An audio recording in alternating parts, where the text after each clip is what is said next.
So I've started on some of the rust repairs on the City. There's a lot of people that are like, oh, to fix rust you have to cut it out and weld new metal in, and you can't. Like fiberglassing it, that's just dodgy, and bogging it's dodgy, and painting over it's dodgy, and every single thing except cutting it out and welding a new piece in is dodgy. Well, like, that's crap, because each repair has its own like strengths and weaknesses, and you pick certain kinds of repairs for certain things. So the thing I'm going to be doing today is this rust hole at the top of the door. Now, you can't remove these window trims without destroying them, because they're 20 years old and they're just going to break. I've already tried to remove it a little bit and broke one of the clips on the inside one, so it's going to get ruined. So we can't cut this out and weld it, because we're going to melt the trim. So straight away, there's something that welding can't do, which is not cook the panel. So I've pushed it back, just the lip of it, as much as I can to get it out of the way. So we're going to be fiberglass fillering it. So normally this is how it looked when I got the car. They stripped the paint off and they put rust converter on it, so you can see it's black instead of grey, brown. Normally what we want to do then is get on the inside of this and get in with a wire brush and remove all the loose stuff. I've just spent like the last hour trying to get the window and door handle out of the way so I can get up in there. And it turns out that you can't remove the door handle unless you remove the window, and you can't remove the window without removing one of these rubber strips, and you can't remove the rubber strips without destroying them. So we're just going to have to do it all from the outside. Normally on a car, when you take the door card off, this rubber strip comes off with it, like all the other Hondas. But on this one, this is metal, and the door card ends on this rubber strip, and these you have to pry off. So I've been trying to get them off without damaging them, and looks like it's not going to be worth it. So we're just going to have to do what we can, working from the outside. So I'm just going to tape up this rubber edge. Instead of using normal masking tape, I'm going to use this aluminium backed tape. It's a lot stronger than the normal masking tape, so if we accidentally go like off track with the sandpaper or the wire brush or something, it'll better protect the original rubber seal than if we just had regular tape on it or nothing there at all. So that'll give us a bit of margin for error as far as hitting something. The other thing with using fiberglass on this is there's a rusty spot in the sill underneath, and that obviously I'm going to cut it out and weld it up, because that's going to be getting pelted with rocks, it's going to be getting pelted with water all the time, and it's like a structural part of the car, so that's where cutting out and welding in is going to work the best. But for something like this, it's on the top of the door, it's not structural, it's a small hole, and we can't weld near it without having to try and modify everything else around it. The fiberglass repair is just going to be the best way to do it. So the first thing I'm doing is just coming in with a wire brush on the drill and removing like extra paint and stuff around it, just to get us a clear area to work with.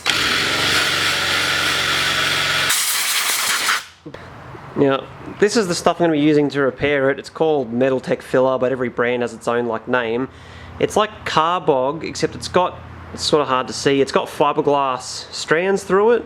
So normal bog will maybe cover a hole that's like 1 mil, but that's about it. Whereas this stuff really, there you go, this reckons it's got stainless steel in it as well. But anyway, it's got fiberglass and other strands in it, so it is able to like bridge gaps, and it ends up being really strong. So you got to find a filler that's got a reinforcer in it, and it's able to cover like big holes like that without just sort of breaking through like normal body filler.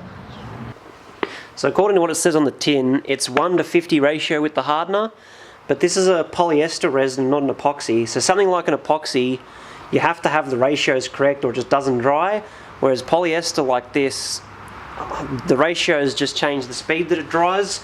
So if you don't put in enough, it'll just harden a bit slower, and if you put in too much, it'll just harden a bit faster. It's not like going to completely ruin the process. So generally I hear people refer to it as you put a golf ball of filler for a pea of hardener, which I don't know how often you use a golf ball of hardener. That's a fair bit, but if that's an easy way to look at it, then that's an easy way to look at it.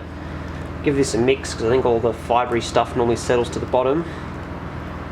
But I'm going to scoop this out.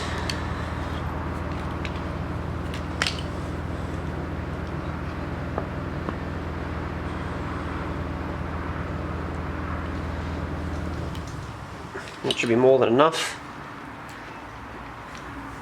I think about that much hardener. That's probably a bit more than 50:1 hardener, but I'm going to be putting it on pretty quickly, and I don't need to like work it in anywhere, so it'll be right for me. just mix it through until it's sort of like you can't see red streaks or anything. So you got to always make sure that you get the like scrape it up off the piece of aluminium or whatever you're mixing it on to get all the unmixed stuff. And then you'll also have unmixed stuff stuck to the scraper, so keep scraping the edge of the scraper clean, and then scrape the bottom of the mixing pad clean. Make sure everything is clear and mixed through, because if there are sections of like the green filler that don't have hardener in them, they'll just stay sticky forever, and you'll probably have to like scrape it out and start again. Or you could wait like 6 months for it to harden because it's got no hardener in it. So I've quickly rushed over here. I'm going to get this all over my hands now because I took my gloves off to touch my camera. But what we want to do is get a good scrape of it on the hole, and really like use the spatula to push it into the hole.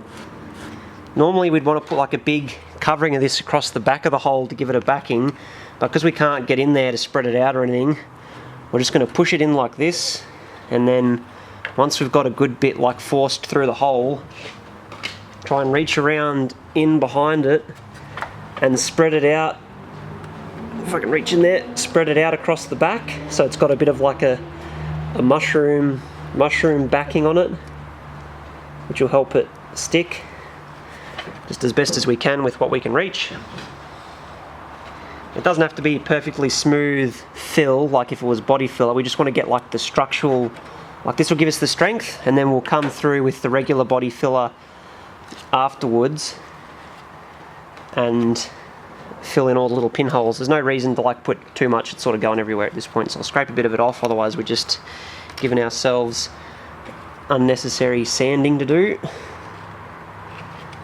I also want to try and keep it away from the top here, because the less we need to sand near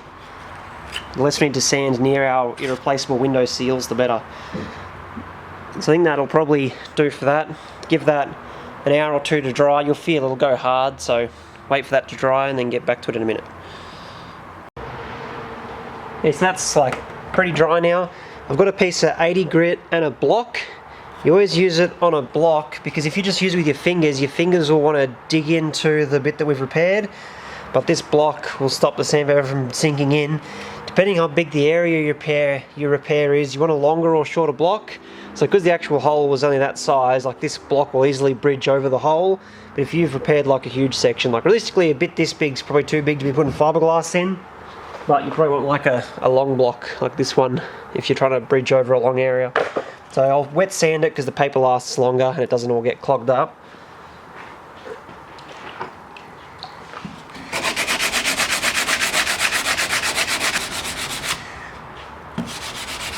Once your sandpaper starts getting too like clogged up, put it back in the water and wash the goo off it, and then it'll start cutting better again. And also rinse this down to get rid of all the stuff that's building up. Yeah, so that feels like it's pretty smooth now. So because we've got the fiberglass filler, that's given us a nice solid base. And now any little pits that are still in there, we're going to put the normal filler across it and fill those. So this is the new filler I'm mixing up. This is exactly the same as the fiberglass stuff, like same ratio, same 2-part hardener, same adjustable hardener ratio depending on how hard you want it, how quickly you want it to harden. But it's got no fiberglass on it, so even on this board you can see I can spread like a nice flat layer of it. So this is going to fill in all our small holes, and we had to use the fiberglass one because this has no reinforcement in it. It really can't like bridge big blind holes like the fiberglass stuff can. We want to get it pretty flat to start with, just to save ourselves having to spend too much time sanding it.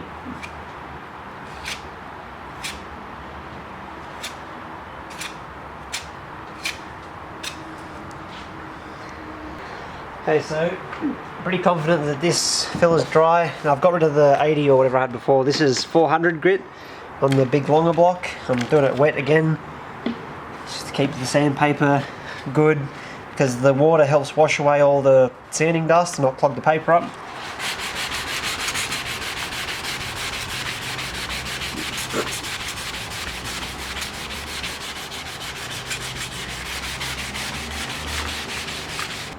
See, once the paper starts clogging up, you'll feel it starts to like skate along and not cut anymore. Just wash the crap off the paper and off the job. So that all feels like it's pretty much smooth now. There's no more like, you can't feel the edge of the filler, you can't feel the edge of any of the holes. So I'll give it a wash down, then we'll spray some primer over it, see how it looks. So the car's getting painted yellow and it's going to need a white primer. So the primer I'm using now is grey, and it's really just so I can get a better idea of where I'm at with these repairs. Once the car is ready for paint, it's going to get a proper white primer job and fill in all the spots. So for now, we're just going to use the grey stuff. The primer I'm using is this U-Pole stuff, but it's a higher build, which means it'll help fill in scratches and cracks and stuff. Like it's not bogging a can, like it's not going to fill in anything major, but it helps just fill in any of the minor, finer sanding scratches.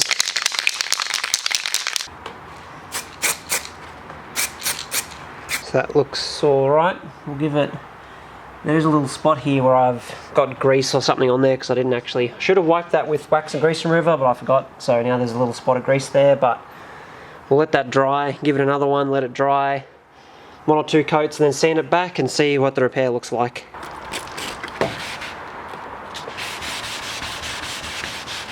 This is only a very light sanding compared to what we did before.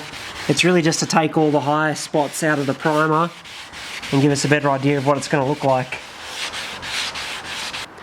So that's pretty much it. That bump is completely gone, you can't feel it. It's got the fiberglass, we pushed it over on the back, so it's sort of like reinforced on the back as well to hold it in there. So you should get like a couple of years at least out of a repair like this. So I've done a similar one, there was a hole here, I've done the same thing. There's a spot under here, you can't see it anymore, but I've cut it out and welded in a new piece because in the sill it's a bit more structural and we can't just sort of go putting fiberglass in it. So I'll put up a video after this one doing the same thing. You probably can't see it because it's so sunny. This has got rust holes through the sill on this side, so that video should cover how to do the quick, easy, cheap repair, or quick and easy repair, which, yeah, it's up to you to decide which repair is good for what job. And then keep an eye out for the next update, fixing the city up, when we probably fix the next piece of rust, and then get the car ready for paint pretty soon.